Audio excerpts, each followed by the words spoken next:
جب حسین علی اکبر کے قریب پہنچے، عجب منظر ہے، سینے میں برچھی کی انی ہے، اور روایت یہ کہتی ہے برچھی کی انی ہے۔ حسین دو زانو ہو کر کے بیٹھ گئے، سارے انبیاء کربلا میں جمع ہو گئے، روایت کہتی ہے مولا علی بھی آ گئے، سارے سب کے سب کربلا کے میدان میں جمع ہو گئے۔ حسین دو زانو ہو کر بیٹھ گئے، آستین کو سمیٹ لیا، جوان بچہ ہے، جوان بیٹا ہے، عرض کربلا ہے، سینے میں برچھی کی انی ہے۔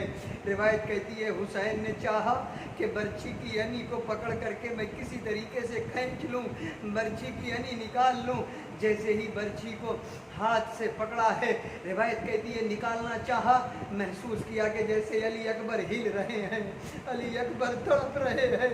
روایت کہتی ہے جلدی سے حسین نے اپنے ہاتھ کو برچھی سے ہٹا لیا، دوبارہ پھر برچھی میں ہاتھ کو دیا، لیکن پھر جب کھینچنا چاہا تو روایت کہتی ہے پھر حسین کو وہی محسوس ہوا کہ علی اکبر ہل رہے ہیں، لرز رہے ہیں۔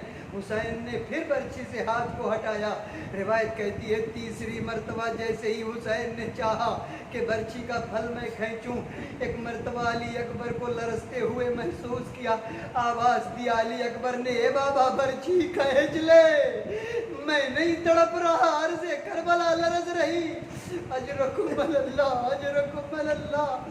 روایت کہتی ہے حسین نے برچھی کا پھل کھینچ لیا۔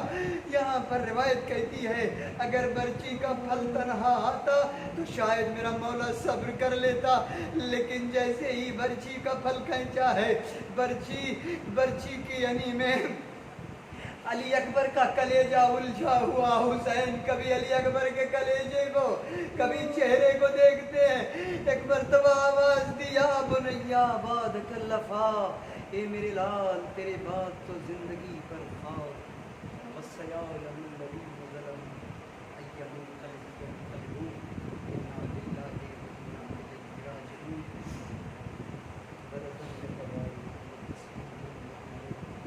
اللہ تجھے واسطہ ماننے والے لوگوں کا، جہاں جہاں بھی مولا کے چاہنے والے ہیں، جان مال سے حفاظت فرما، ہماری اس چھوٹی سی عبادت کو قبول فرما، ہم سب کی گناہوں کو معاف فرما۔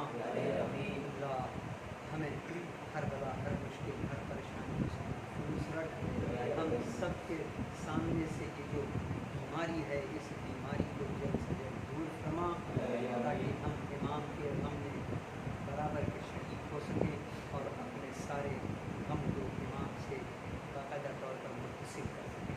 ہمارے امام کے ظہور میں تعجیل